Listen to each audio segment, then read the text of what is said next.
on how much sort of solute particles are sort of floating around in that particular solution. Ultimately, sort of the way you could kind of think about it is, as I've been mentioning, they kind of get in the way.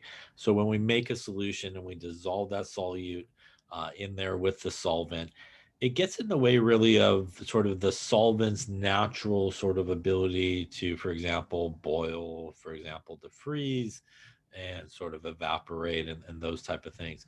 And it causes really some fluctuations in terms of boiling points, freezing points, between basically a comparison of where the solvent all by itself with nothing dissolved in it would do versus when we do sort of add some solute in there and make a solution. These sort of things are affected by it. So we finished up there a second ago talking about the effect really on vapor pressure. So the presence of, again, these sort of extra molecules floating around in with the solvent will cause really that guy not to be able to sort of evaporate as it normally would. It will cause less gas molecules in the case of vapor pressure from occurring above the liquid. And as I mentioned before, less gas molecules basically means that we have less pressure above there. So that's what we saw in the problem we finished up on there. We saw that with glucose in there, which is sugar. So these kind of glucose molecules in the way, it actually will lower the vapor pressure, which ultimately means there's really less molecules escaping into the gas phase. And that's how come the pressure basically lowers. Another sort of aspect of what affects some of these properties is these colligative properties, or these sort of solute particles will also affect things like freezing points. So as I drew a little picture earlier, with nothing in the solution, it's able to really sort of, kind of come together, the solvent, and as it sort of will go through a sort of natural freezing process, lose that energy, come together, and really kind of freeze at a particular temperature. Again, the presence of these extra sort of molecules or particles in the solution is going to cause sort of that unorganized way and interfere with that orderly process of when that kind of solid would come together.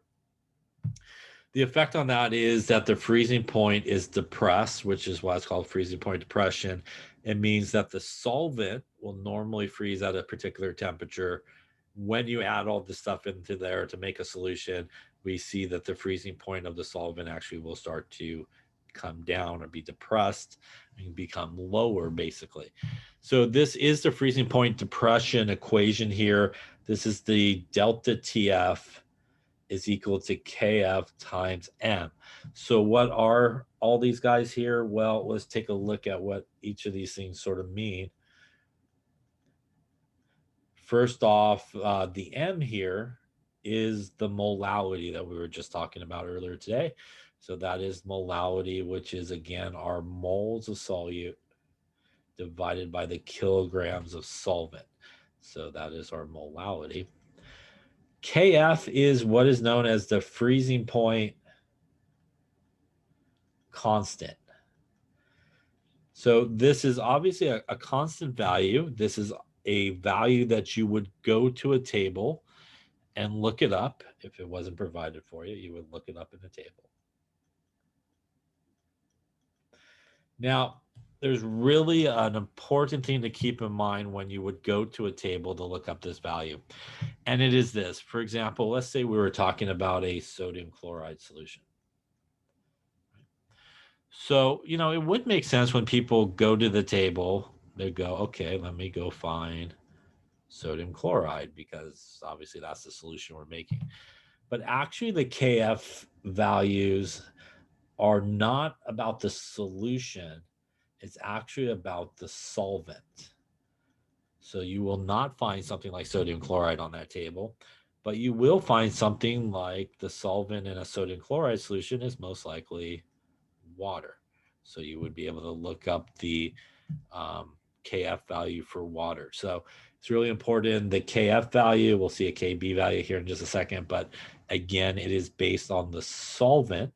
A lot of times it is water, but also a reminder that Water is not always the solvent, so you want to make sure that you understand what the solvent is when you go kind of look up that value in the table. But not from the solution. You will not find, again, something like sodium chloride on a table like that. You will find water. You might find something like, benzene or something like that. These are carbon tetrachloride. These are all solvents that you'll typically find on there. Now, the other important thing is what this is. Now, sometimes people get this answer here and they think that is the answer to the question. And that's because the question will ask, what is the temperature? And you solve for this, and this is a temperature. So that, again, kind of makes sense. But the little delta symbol there is really important because the delta symbol, this is actually the change in freezing point temperature. It is not where that solution is going to freeze. It is the difference between where the solvent would freeze and where that solution would freeze.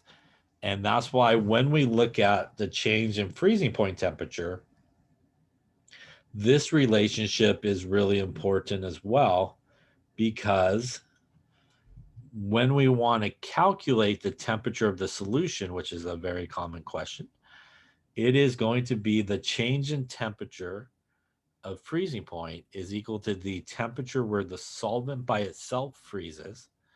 So the normal freezing point of the solvent by itself minus the temperature of the solution. And that's because the temperature of the solution is going to be a lower number than where the solvent by itself would freeze.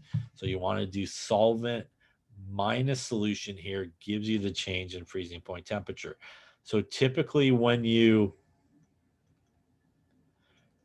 solve the equation above, you will solve a lot of times for the change in freezing point temperature. This is something that you will know. For example, water freezes at 0 degrees Celsius. That's the normal freezing point for water. So if your solvent is water, you would use 0 degrees Celsius. Also really important to understand that if your solvent is not water, it will have a different freezing point. So again, that's an important thing to keep in mind.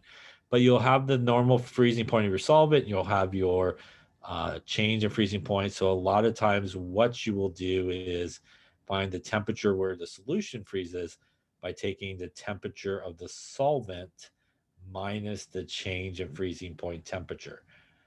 What this will also do is give you the correct sign.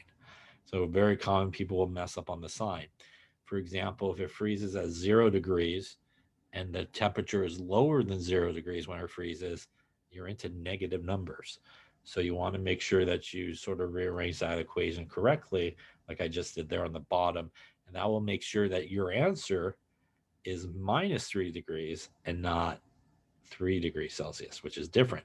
So if you answer 3 degrees Celsius for something that involves water as the freezing point depression, that's definitely going in the wrong direction, because water freezes at 0.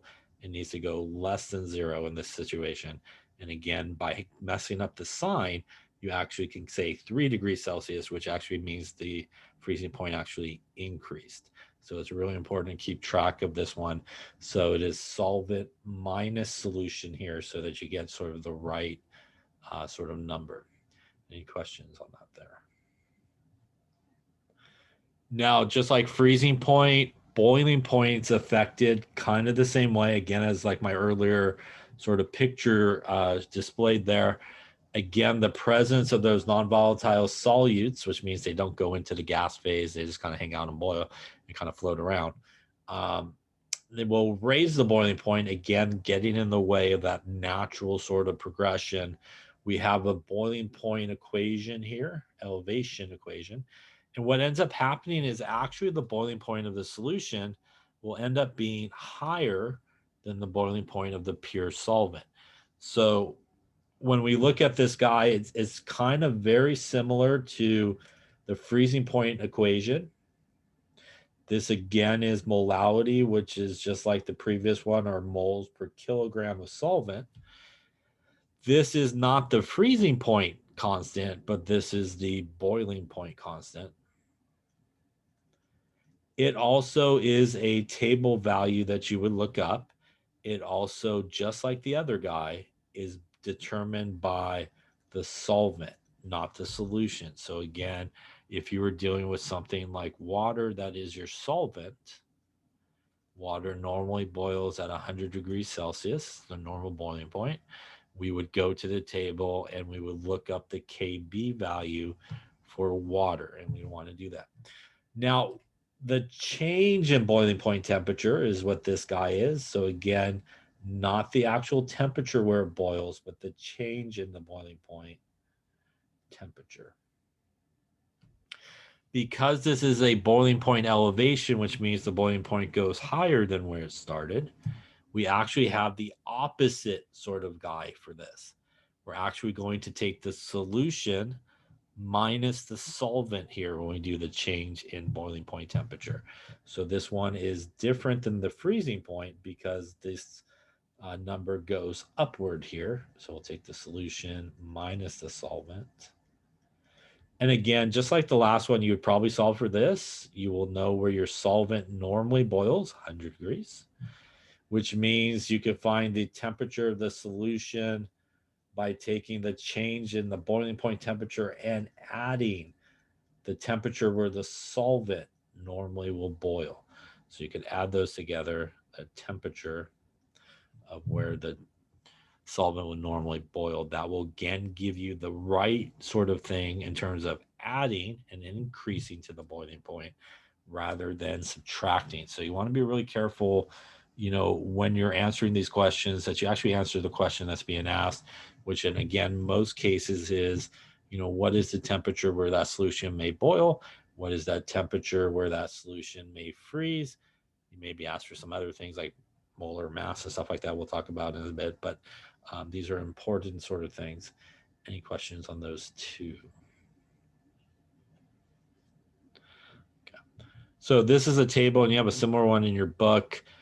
These are, again, the KF value and the KB value. So that's the boiling point constant and the freezing point constant.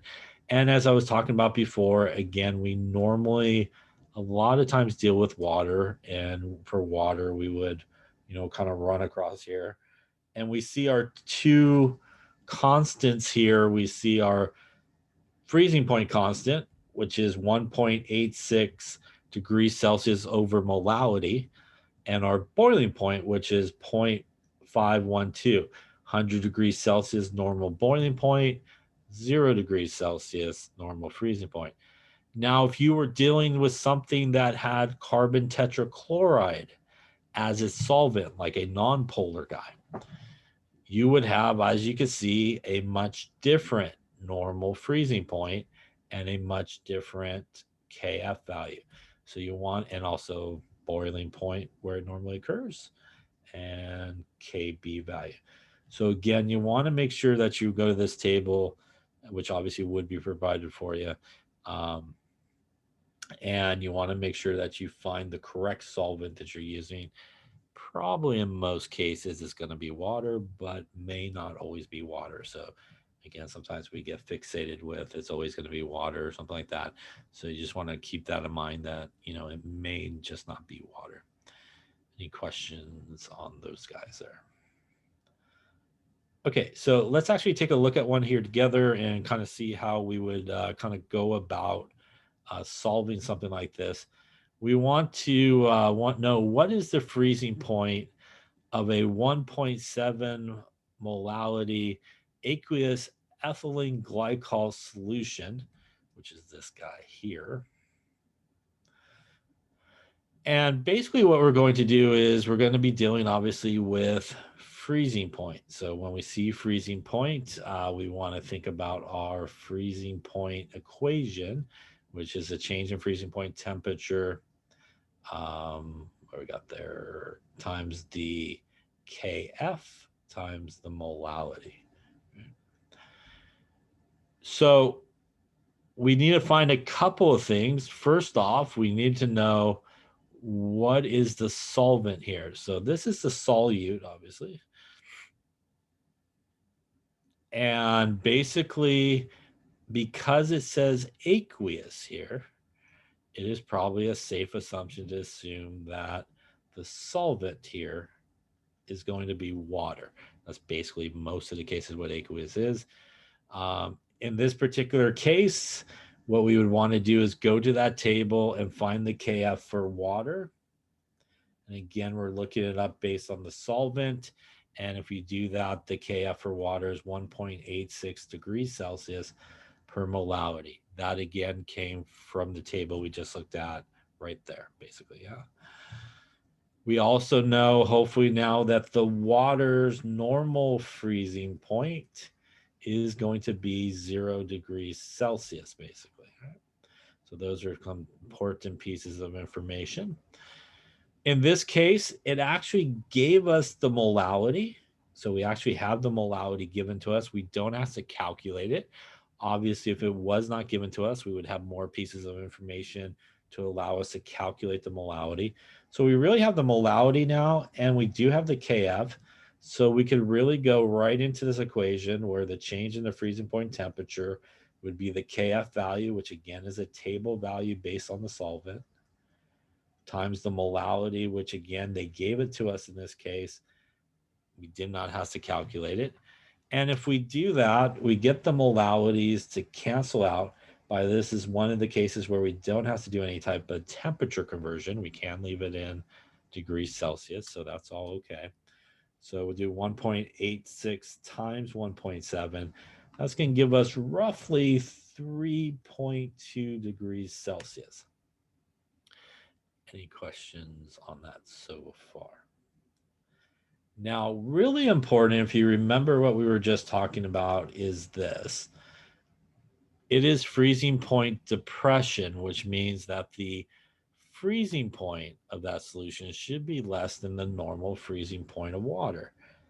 Water freezes at 0. We just got 3.2 degrees Celsius. A reminder that that is not the actual freezing point of our solution. Rather, that is the change in freezing point temperature. So this is a very common mistake that sometimes people make in these problems. They'll go 3.2, perfect, let's box it, because obviously that seems like the right idea. It's a temperature. But that is, again, is not actually where the solution is going to freeze. It is actually the change in freezing point temperature. And that is where the other really important relationship that we talked about a second ago comes into play. In the case of freezing point depression, because the temperature is going down, what that essentially means is that the change in the freezing point temperature is actually the temperature of the solvent minus the temperature of the solution. So we just calculate the change in freezing point temperature. Again, I'll write it here, solvent minus solution. We just calculated that as 3.2 degrees Celsius. The temperature where the water, the solvent normally boils is 0 degrees Celsius. We'll take it to a couple digits. Minus the temperature in the solution. And you may be saying to yourself, that doesn't seem all that important what's going on here. But basically, what's going to happen is I could take the temperature of the solution to the other side, and that will give me 0 minus the 3.2 degrees Celsius as I bring that to the other side. And what that gives us is the temperature of this solution will actually freeze at minus 3.2 degrees Celsius. And that does make sense because water will freeze at 0 by adding ethylene glycol, well, antifreeze perhaps. The temperature will actually come down to minus 3.2 and actually freeze at a lower temperature than the water would by itself. Question on any part of that there? So again, keeping track of that sort of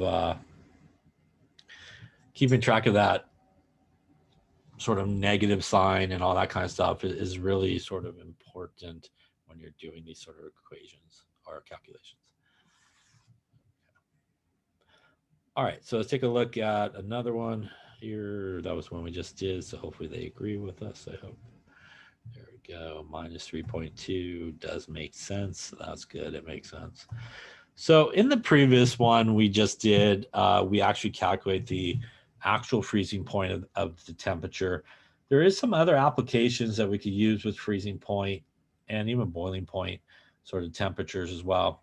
So let's talk about what's going to happen in a situation where we want to maybe figure out the molar mass of a compound, and we have some sort of freezing point sort of information given to us. So in this particular problem, we want to calculate the molar mass of a compound if a solution of 12 grams of it is dissolved in 80 grams of water that freezes at minus 1.94 degrees Celsius. So let's see how we could kind of use this freezing point information to get us to something like molar mass. So I guess the important thing to think about first off is, what is molar mass, right? So molar mass is grams per mole. So we're essentially trying to find grams per mole. So we should kind of think about, do we have any of that piece of information to begin with? We are going to dissolve 12 grams of this substance. So that right there is basically the grams part of what we need. So we kind of have the grams part given to us, which we could clearly see here. We need to figure out really the moles part. So how are we going to get to the moles? We're going to use our freezing point equation there to help us. So this is going to be Kf times our molality, right? So in this particular case, what we're looking for is the change in the freezing point temperature, the Kf value, which is a constant. So we do know that the Kf value here is for water because it said it was dissolved in water. That means we could go to the table and find the Kf value like we did previously, and it obviously would be the exact same number we just used. By the way, since we're also dealing with freezing point, the freezing point of water will also be the same number that we were just dealing with, which is 0 degrees Celsius. Now, this solution freezes at minus 1.94 degrees Celsius. So this temperature of the solution will freeze at minus 1.94 degrees Celsius. This again is where it's really important to watch sort of your signs and think about what we just talked about. This is not the change in freezing point, which is what we need. This is actually the temperature where the solution freezes, which means, as odd as it sounds, we actually need to kind of use this sort of formula like we just did a second ago to turn our temperature of our solution into the actual change in freezing point. And again, since it is water, not much is going to change here other than the solvent is 0 degrees Celsius where it freezes, minus the minus 1.94 degrees Celsius. This is actually how we get rid of the minus in this case. And that means that the change in freezing point temperature is actually 1.94 degrees Celsius. Again, we would not want to go into here with the negative number. Otherwise, in the end, we're going to end up kind of with like a negative molar mass, which is probably not so good. So again, you got to be careful, like I said before, with these signs and stuff. You can run into some troubles if you are not very careful with them. So by finding now the change in freezing point temperature, which is 1.94, we obviously have from the table here the Kf value. That will allow us to solve for the molality, which in this case would be the change in the freezing point temperature divided by the Kf. So putting in our numbers, 1.94 degrees Celsius divided by the Kf, which is 1.86 degrees Celsius divided by molality. When we do that, 1.94 divided by 1.86, going to give us like a 1.043 for the molality. And you may say to yourself, how does this number help us get to ultimately what we're looking for, which is moles here? Remember that this number now means that that is 1.043 moles per kilogram of solvent. By the way, the kilogram of solvent here is the water.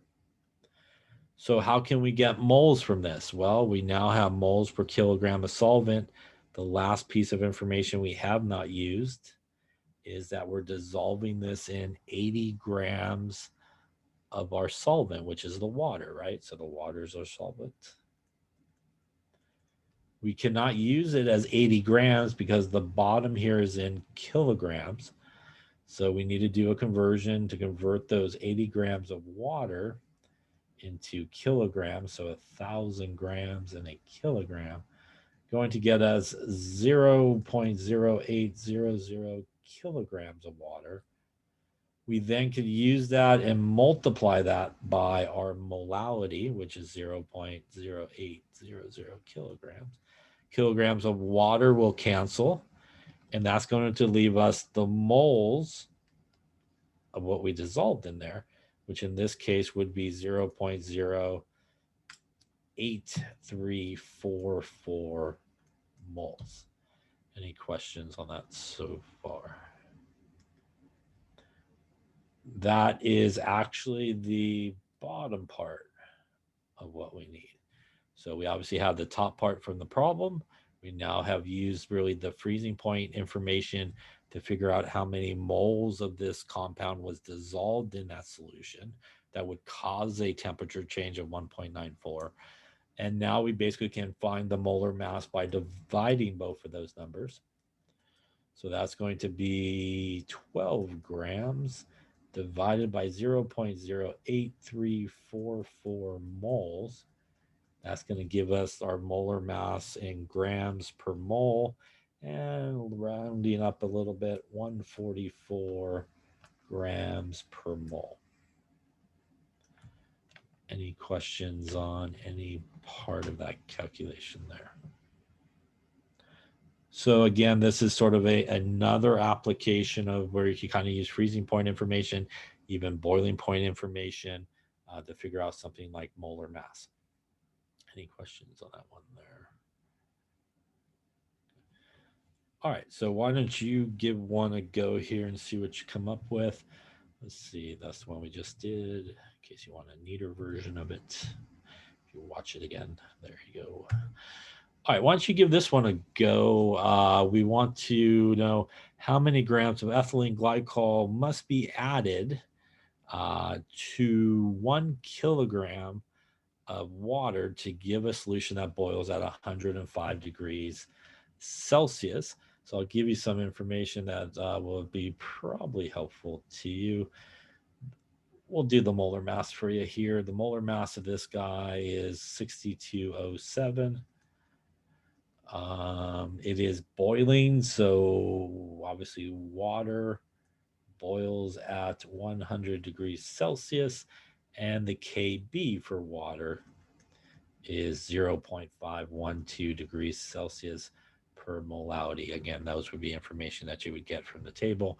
So once you pick it up from there and figure out how many grams are necessary to basically produce a solution that will boil at 105 degrees Celsius. I see boils, so we want to kind of switch gears a little bit and think about the boiling point sort of formula, although it is very similar, obviously, to the freezing point one. We also know that the change in the boiling point temperature in this particular case is the temperature of the solution. Because it's elevated, it should go up, minus the temperature of the solvent. All right, so in this case, we're actually looking for how many grams. So we got to get to grams. The rest of the information is really about the boiling point. So if we think about the boiling point and we need to get to grams, probably logically speaking, at some point before that step, we need to get to moles. So if we think about where moles might be hidden in the molality part of our sort of formula here. So, that's sort of how we're going to kind of get to the moles part of it so that we could get to the grams part.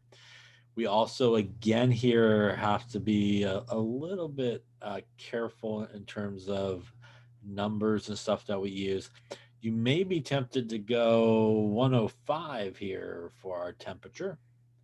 And again, a reminder that that is, again, not the change in boiling point temperature, but that's actually the temperature where the solution is boiling. So we don't want to use 105 here because we definitely will be off in that case. We want to find the change in the boiling point temperature. So if we put that information into here, our solution will boil at 105 degrees Celsius minus the temperature where the solvent normally boils, which is 100 degrees Celsius. That actually gives us a change in the boiling point temperature of only 5 degrees Celsius. So again, you got to be careful with these temperatures and stuff like that, signs, and what they actually mean. Any questions on that? Unlike maybe the freezing point one here, there is a very big difference, obviously, in the calculation between 105 and 5. The other one, you probably get kind of the same number, except that you got some negatives happening on the previous one. So now that we do have the actual change in boiling point temperature, the KB value, obviously, we can look up in the table.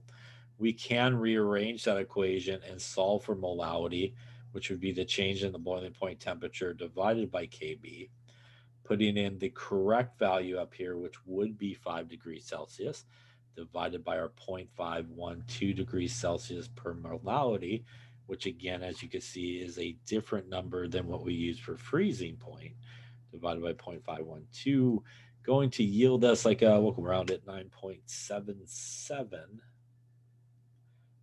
as our molality. Any questions on that so far? Just like last time, as I mentioned in a second ago, we're going to really use this, right, to get to our goal of moles.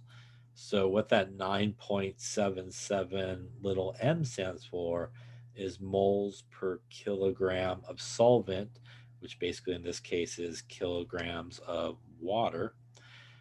They were nice enough to kind of get us into kilograms already for the water. So we literally can just multiply it by 1 kilogram, which I believe should end up being the same number there. But this number now is how many moles of really our solute in this case, which is this guy here. Any questions up to there? Obviously, if I did not provide this to you, you would get this number from the periodic table by taking 2 times the 12.01 plus 6 times 1.008 and 2 times 16 for the molar mass of oxygen. That leaves us one last calculation, which is basically just a unit calculation here. We're going to take it from moles to grams. Using that molar mass, we're going to multiply by it, which is 6207 grams per mole. And looks like we will end up with, we'll call it 606 grams of basically our ethylene glycol here would be dissolved in this solution. So basically what that number means is if you took a kilogram of water, which is about 1,000 grams, which is about 1,000 milliliters, and you added to it about 606 grams of this ethylene glycol, mix it together, that solution now will boil at 105 degrees Celsius versus the normal boiling point of just the water by itself, which would be 100 degrees Celsius. Any questions on any of those steps there? Okay. So why don't you try another one here? Let's see what you come up with. So I think it's the one we just did. Hopefully they agree with us pretty much. That's good. All right, so why don't you give this one a go? Calculate the boiling point of a solution that's made by dissolving 1 gram of glycerin and 54 grams of water. And just to save a little bit of time, I will give you the molar mass here of this guy. we'll go with 9209 on the periodic table. And again here, we're obviously using water. So we'll use the same KB value that we had a second ago, 0.512 degrees Celsius per molality. And obviously water still boils at 100 degrees Celsius. And I think that might be everything that you need. All right, so take a couple of minutes here and see what you come up with. We're actually looking for this case, what is the boiling point of the actual solution? Where would this solution boil in terms of degrees Celsius? And the boiling point on this particular one here. So same sort of equations that we've been looking at. So our change in boiling point temperature going to be our KB times our molality. In this case, we're actually looking for the boiling point temperature. So that basically is the temperature of the solution. So remember that relationship where that's going to come from is that the temperature, the change in the boiling point temperature will be the temperature of the solution because it should be elevated or higher minus the temperature of the solvent. We already know the normal boiling point of the solvent. That means that in order to get to our solution, we need to get to the change in the boiling point temperature, which is here. So we need to find that. We obviously have KB, which is a constant. So at this point, the one thing that we're missing to be able to sort of solve all this is the molality. So the molality here again is our moles of solute divided by the kilograms of solvent. When we dissolve 1 gram of glycerin, this is going to be our solute. Obviously, in 54 grams of water, this would be our solvent. So since our glycerin is in grams, we need to do a conversion to convert those grams into moles. So that's where the molar mass that you would get from the periodic table would come into play. So we'll divide by the molar mass here. The grams will cancel, and it looks like we end up with,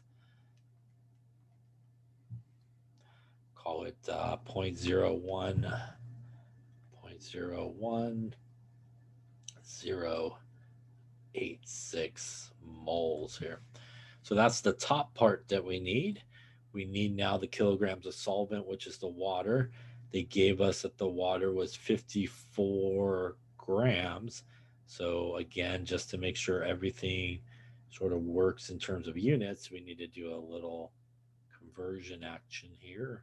Convert that guy to kilograms or move the decimal place a few places to the left there, 0.054 kilograms. So we now have everything we need to calculate the molality. Molality would be my 0.01086 moles divided by the kilograms here of my solvent. That's going to give me that divided by that. We'll call it 0.201. And again, you can leave it as moles per kilogram, or you can just use the little m there if you want. So either way is perfectly fine. Now we do have the molality and we do have the KB that now will allow us to get to really our change in freezing point temperature, which is what we need. So plugging those numbers in, 0.512. Again here, because the solvent is water, we're going to multiply it by this, which is moles per kilogram, or really the molality, which will cancel. And we will end up with this times 0.152, and we'll call it 0.103. And again, understanding that what you just solved for is definitely not the boiling point. I hope you recognize that. But again, it's the change in boiling point temperature, because clearly if water boils at 100 degrees, it boiling at 0.103 degrees Celsius is not going higher. So this is again why we do have to remember this relationship here so that we can get to our now temperature of our solution. So the change in the boiling point temperature, again, temperature of the solution minus the temperature of the solvent That's going to give me 0.103 degrees Celsius equals the temperature of the solution minus 100 degrees Celsius. We're going to bring the 100 degrees to the other side, and that essentially will give us 100 point, we'll call it 10 degrees Celsius would be the temperature of our solution. And it did go up, not by a lot, but I guess zero point 0.1 is higher than 100 degrees Celsius. So just by adding this 1 gram of glycerin, which is not a lot, it makes a very small sort of effect on the boiling point temperature here. Any questions on freezing point temperature, boiling point temperatures, how to sort of use these kind of guys? Okay. So the next sort of property we're going to talk about is one which is referred to as osmotic pressure. And we'll go through that. Hopefully they also agree with us, hopefully. That's good. All right. So what we're going to talk about here is osmotic pressure, and osmotic pressure basically is the pressure that's exerted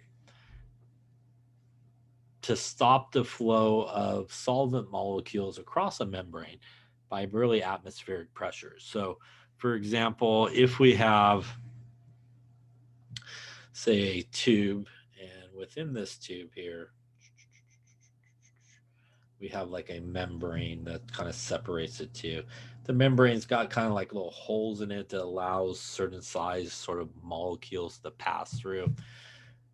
When we talk about osmosis, as we'll see in just a second as well, but osmosis is basically the sort of natural flow of things from a lower concentration to a higher concentration.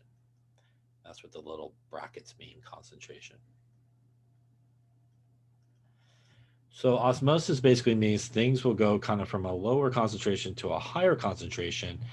Kind of the goal of that is they're trying to kind of dilute down what's on the other side of the membrane, basically.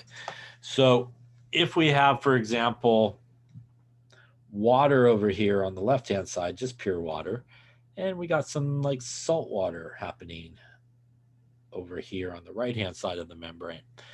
The salt water is more concentrated than pure water, right? Because pure water has absolutely nothing in it. Salt water has something like sodium chloride dissolved in it. So it has a lot more particles, a lot more concentration.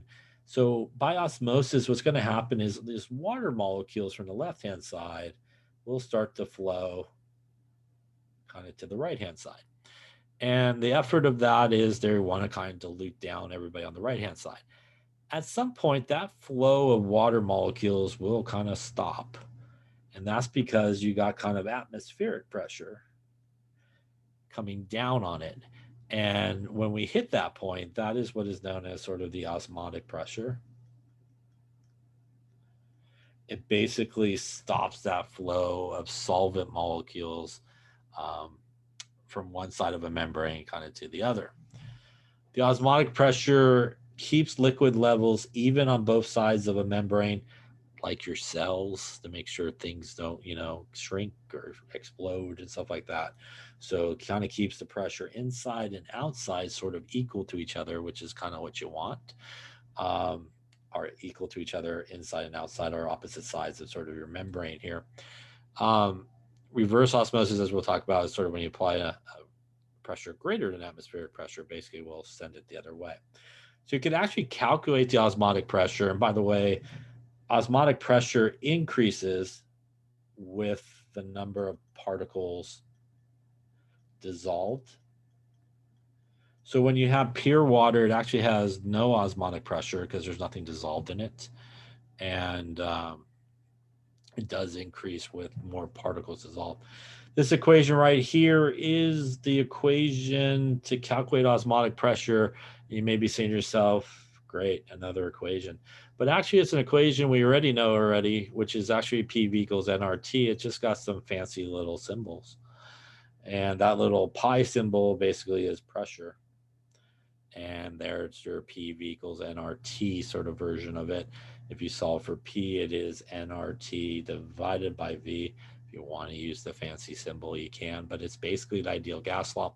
It's basically the ideal gas law, which means we need to make sure, like normal, things are in the correct units. So that is atmospheres, that is volume, which is liters, that is moles, that is T, which is in Kelvin, and R is still the same gas constant, 0.08206 liters, atmosphere, Kelvin, mole. So we just want to make sure, again, everybody's in the right thing. You may be saying, what's the deal over here? Well, if we look at the rearrangement of the ideal gas law like we just did there, and we take N over V, remember N is moles, V is liters, moles per liter is molarity, which would leave you RT. So that's what the M stands for there, molarity, moles per liter. You can really ignore all of those symbols. I'll say that right. And just remember, it's pretty much just the ideal gas law. So it's just sort of an ideal gas law sort of situation if you're trying to calculate basically the osmotic pressure. Any questions on that there? So you obviously can't calculate the osmotic pressure. Again, more things dissolved in there, the higher the osmotic pressure you would have. You could also use it to calculate other things, very much like what we did when we talked about the gas laws. You can actually calculate the molar mass. So let's see how we can kind of do that using some osmotic pressure information. So like before, the molar mass there is grams per mole. And kind of like what we talked about before, we want to figure out basically the grams and the moles. So do we have any piece of that information given to us? We actually do. It's right here. That is the 5.87 milligrams, not necessarily grams. So we can actually get to grams by first off just doing a conversion of that guy. And there is 1,000 milligrams in a gram. And we will end up with 5.87 divided by 1,000, going to give us 0.00587 grams. And now we do have the top number. Where is the bottom number going to come from, which is moles? Well, since it is osmotic pressure, it really is PV equals nRT. So let's see what other pieces of information we have. We have 2.45 torr, not in the correct units, but that is a pressure. We have 10 milliliters, not in the correct units, but that is a volume.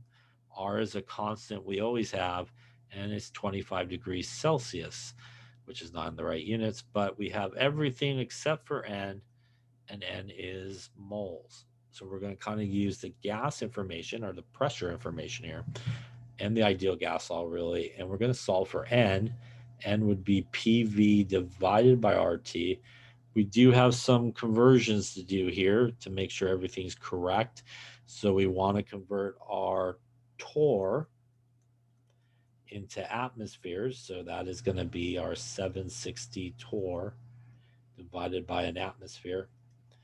That gives us 2.45 divided by 760. We end up with 0.00322 atmospheres. 25 degrees Celsius plus a 273 gives us a 298 Kelvin.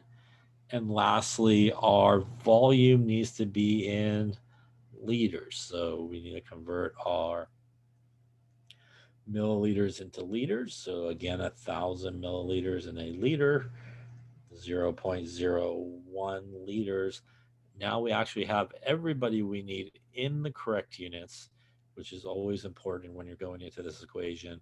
0.00322 atmospheres, our volume being 0.01 liters divided by R.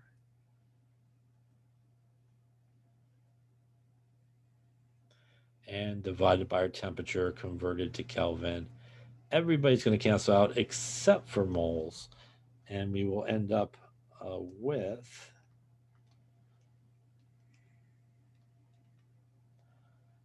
looks like a mole of, that's a lot of zeros.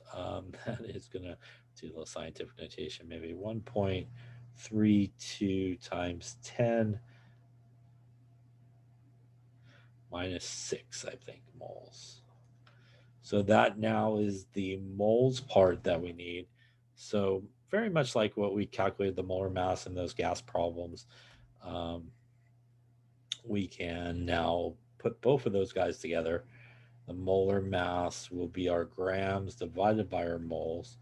So grams being 0.00587 grams divided by our moles, 1.32 times 10 to the minus 6, going to yield us, looks like we'll call it, do a little rounding, maybe not, go with 4.446 grams per mole, which is the mass of a protein. And you could probably round it 4.4 times 10 to the 3. Question on that there. So this is very much similar to sort of what we did with gases when we did the density and also the molar mass type calculations. Again, they just got to use a different symbol for the pressure, like more osmotic pressure sort of symbol, that little pie kind of shape, but basically the same thing. Any questions on that particular one there?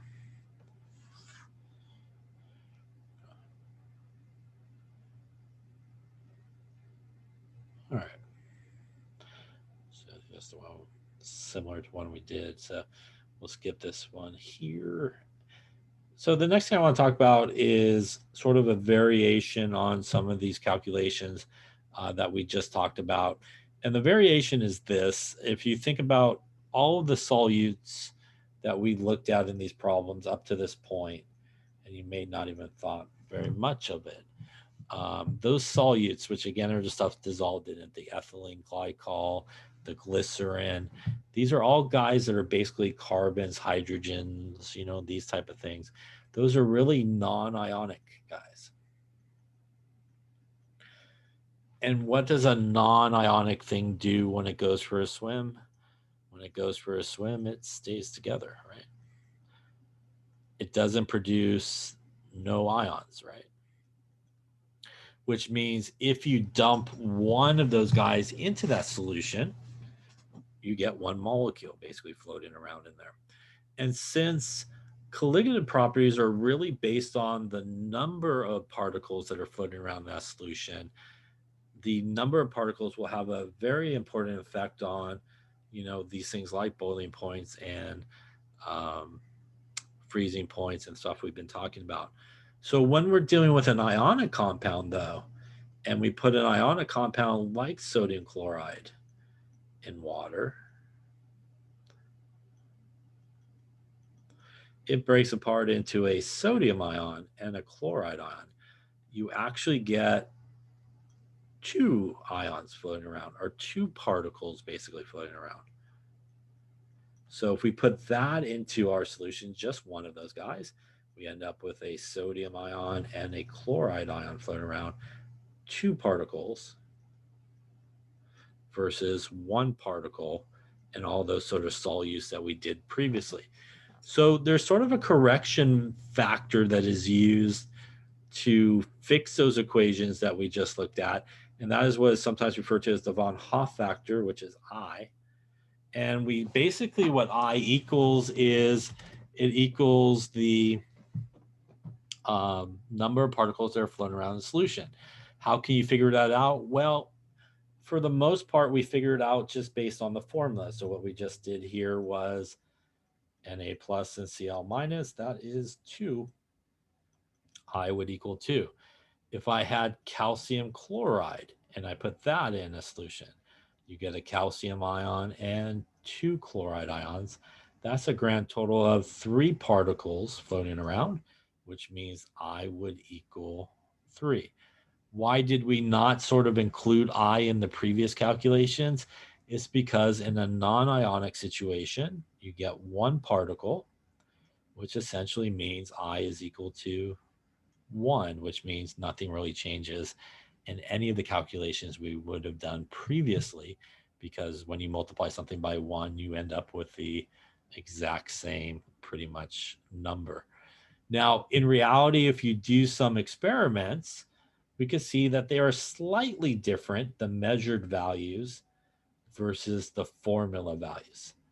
But for any calculation that you do, you pretty much can do it based off the formula. So if you had something like magnesium sulfate, you would expect it to break apart into a magnesium and a sulfate, and you would expect an I to be 2, and it's safe to use that. Same thing with the sodium chloride, even though it's technically 1.9, most people will use 2. This is potassium sulfate. When that guy breaks apart, we get 2 potassiums and 1 sulfate, which means I would equal 3. Now we have this I. You may be wondering, what do I do with the I? It's nice that I know what I is, but sort of where do I put I? Well, we basically put I into the same equations that we just saw. So our sort of osmotic, our vapor pressure lowering, our freezing point depression, boiling point elevation, we put them into those equations. So they basically look the same. So the change in the freezing point is equal to I times Kf times M. The change in boiling point is I times Kb times M. So basically what we do is we just kind of incorporate that into that formula. We kind of put it in just like you normally would kind of distribute things. And again, it will sort of correct for how many particles are basically floating around in there. So anything that is a non-electrolyte, non-ionic, so non-ionic will have an I value that's 1. Obviously, anything that's ionic, you do need to take into consideration and figure out what it is.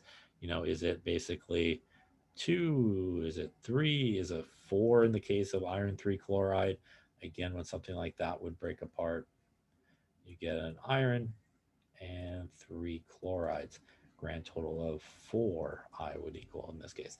So we just kind of insert that into there, pretty much work the problem the exact same way. Again, you just need that sort of correction value for things that are ionic. Things that are non-electrolytes, it is going to equal 1. And those are, again, typically things, you see that are like carbons and hydrogens and oxygens. These things are going to be sharing electrons. So when they go for a swim, they're just going to stay together. But when we get ions that go for a swim, we get multiple ions in some cases, or multiple ions floating around. And again, since all this stuff, as I mentioned, is based on the number of particles, then, you do need to take it into account. Any questions on that there?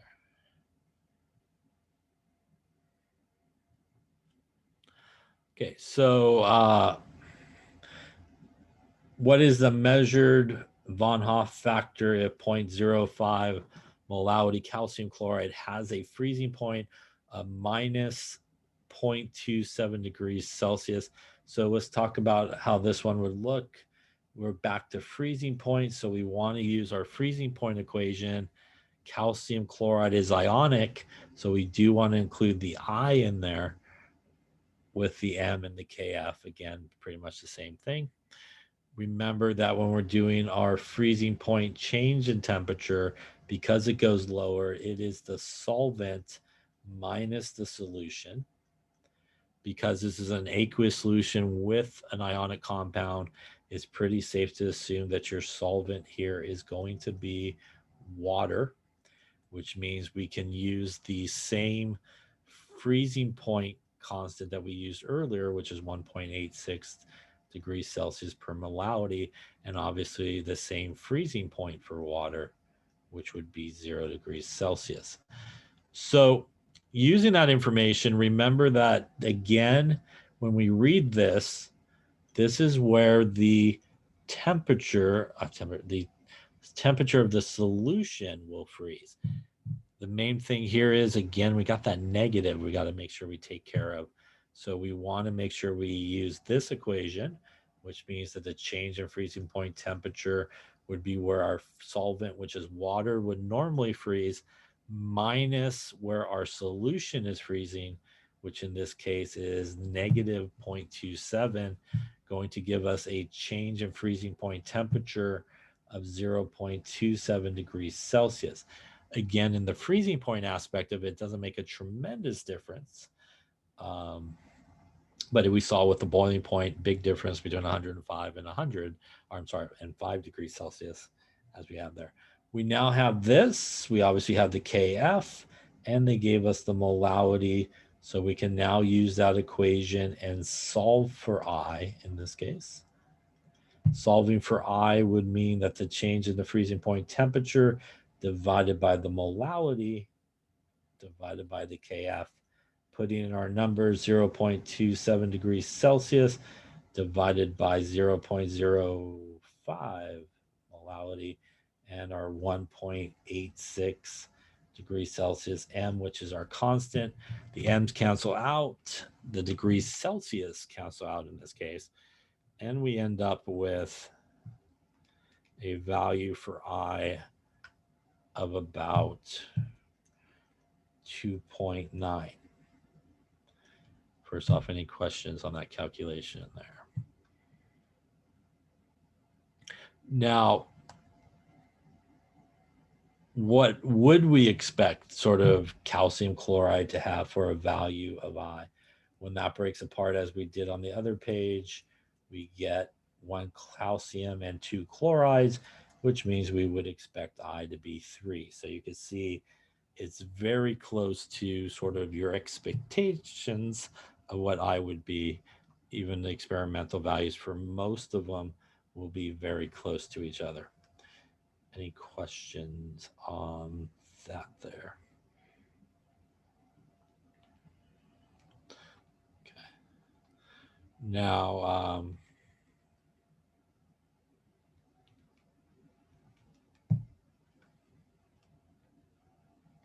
just to kind of show you, you know, what the sort of difference would be if we took, we'll go here, I guess we'll go down here.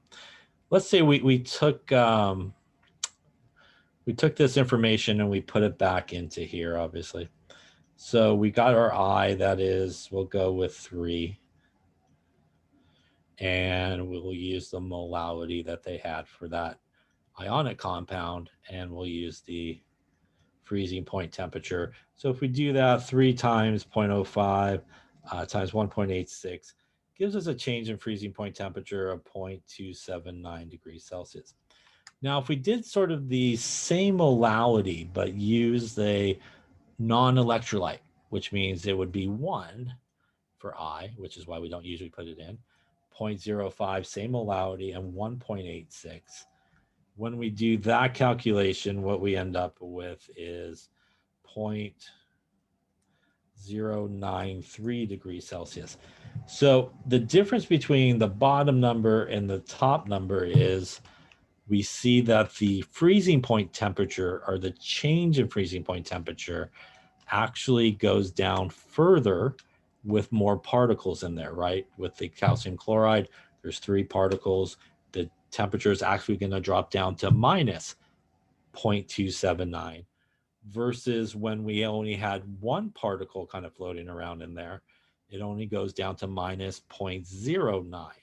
So there's a big difference in that. It goes down about 3-fold, right? And that's because there's 3 more kind of particles flying around than there is in the other one. So the more particles, as you can see here, has a greater effect on the differences we see in both the boiling point and freezing point temperature. Any questions on I or how to incorporate it into a calculation? Any questions on freezing point, boiling points? You need to know how to do these for both ionic solutes, like, you know, incorporating the I into it, and obviously non-ionic I's or non-electrolytes where you don't have to incorporate it into it. Any questions on any of that there? Okay, so let's finish up talking about these last little bit of properties of solutions, some of which we just sort of talked about a second ago. But a semi-permeable membrane allows certain size particles to pass through, like water and small guys, but kind of prevents other guys to go through, kind of like your cell membranes. You can't really see it when you look at a membrane, but, you know, there's kind of holes in it, if you will. And those holes will allow, certain size guys to go through. Maybe try to get something big, not going to go through those holes, and that cannot really pass to the other side. So there's certain things that are referred to sometimes as colloids. Colloids are really larger than solute particles in solution. They're things like groups of proteins or molecules together. They are homogeneous, which means that they do look the same throughout. They don't settle out. They don't separate out because they're basically like mixed perfectly through. They will go through filters because they're small enough to do that, but they're not small enough to get through membranes. So they get kind of caught on membranes. There's also things that are suspensions. Suspensions are heterogeneous mixtures. Those basically are things that you see different phases in. So if you remember, heterogeneous means you see kind of different layers and stuff like that. They're often a lot of times big enough that you could kind of see it with your naked eye. For example, if you had like, say, sand and water, right? Obviously, the sand would be a suspension. You could see the sand in the water, right? If you try to pour sand through a filter paper, the sand's not going to go through, right? So that is basically a suspension. They're trapped by filters. They're also trapped by membranes.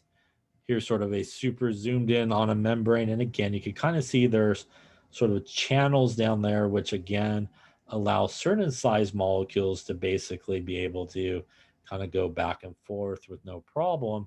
But you get these kind of larger guys here, they're going to run into a little bit of problem trying to get, kind of through this small hole here. It's just probably not going to make it. And when we talk about solutions definitely float around. Suspensions, they kind of settle down, like the sand example. You would see sand on the bottom of the beaker. Colloids will float around.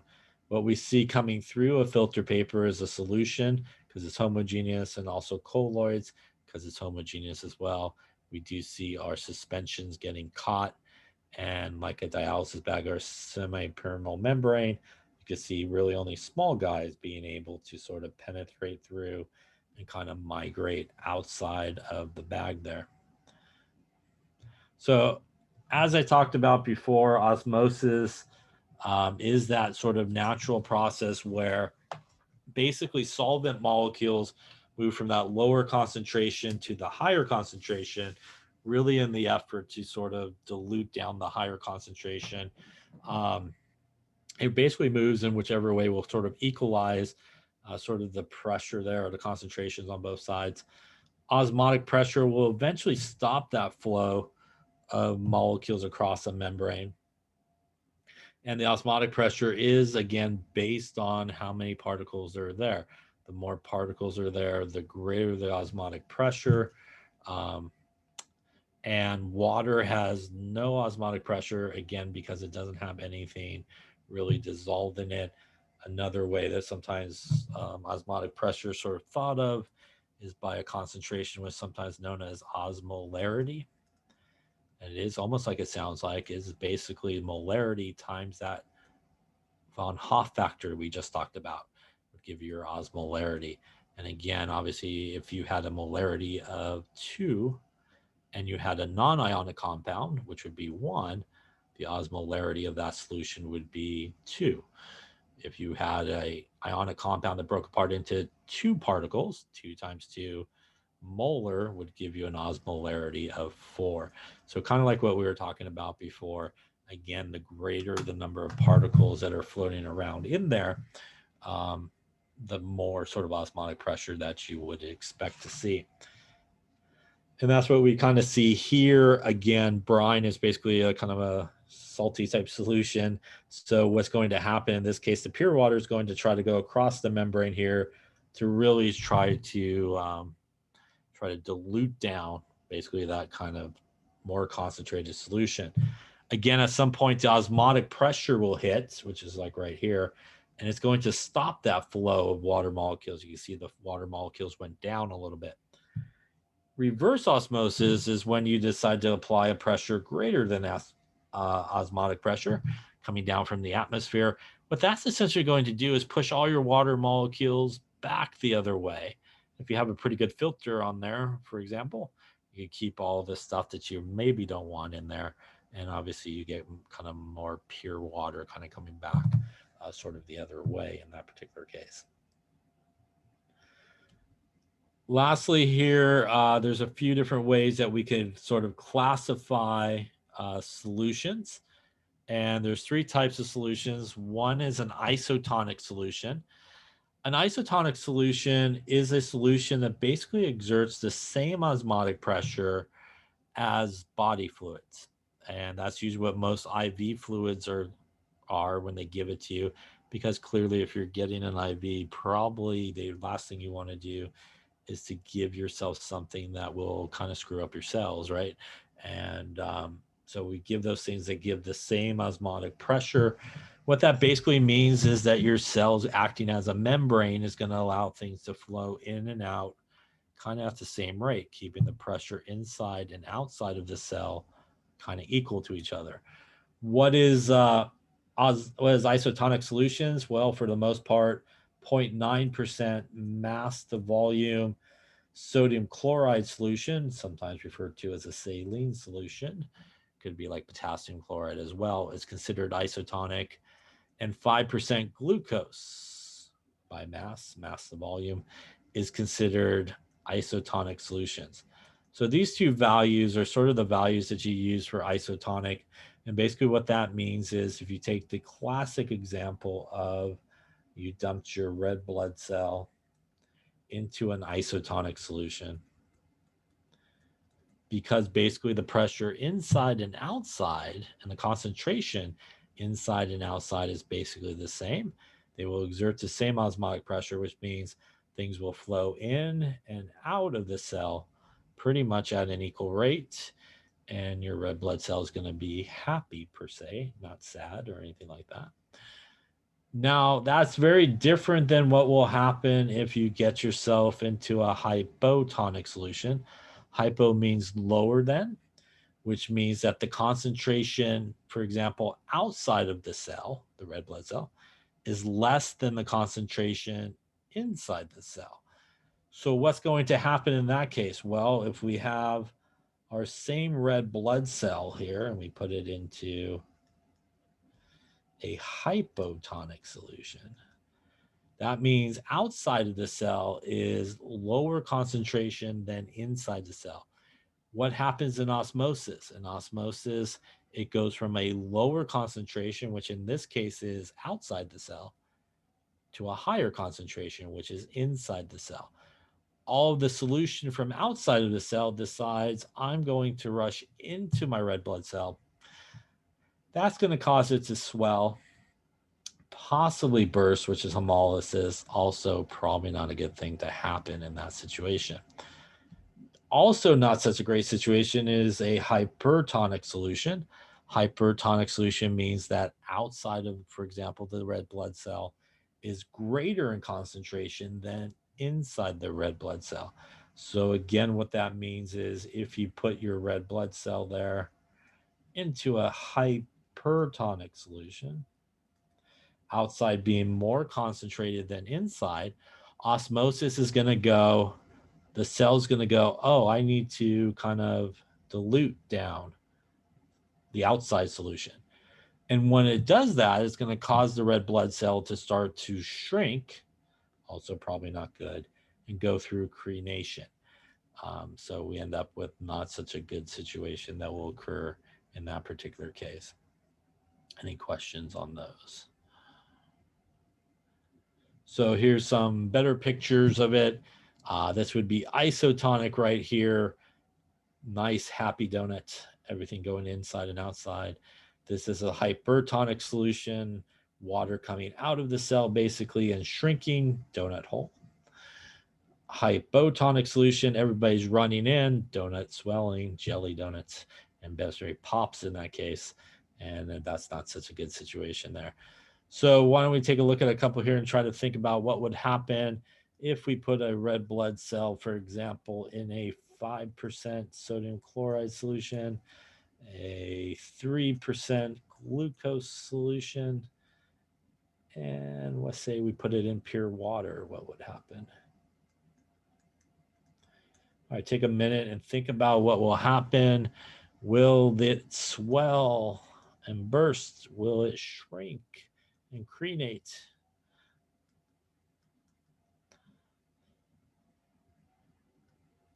Or will it be okay?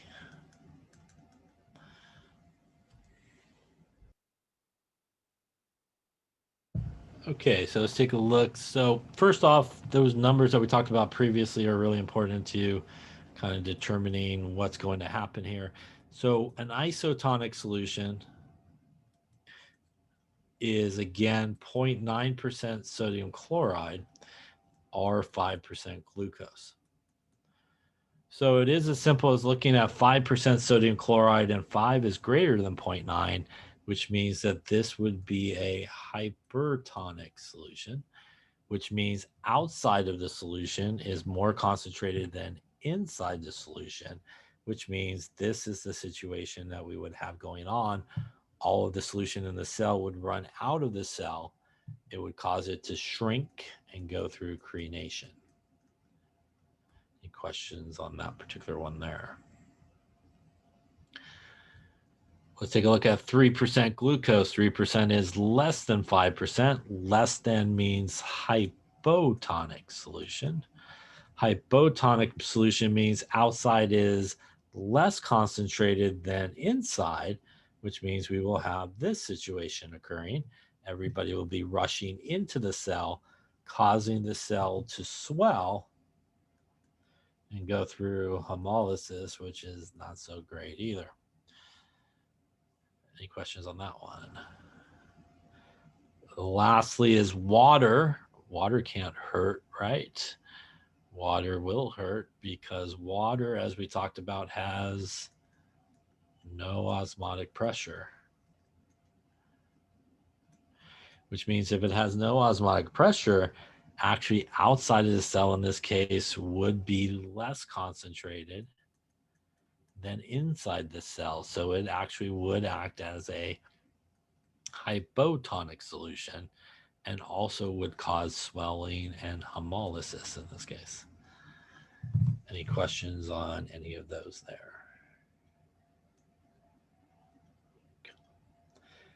And lastly here, dialysis, which is a process that is similar to osmosis, basically allows certain size molecules basically to kind of pass through, especially use a dialysis bag.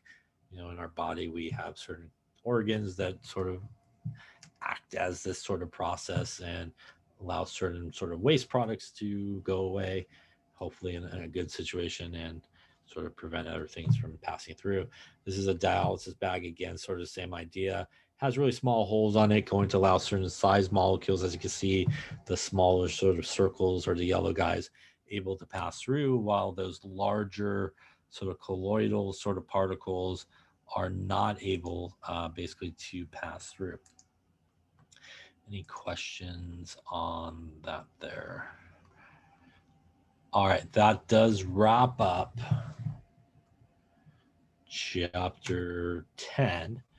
And that obviously is what was on the exam that's coming up.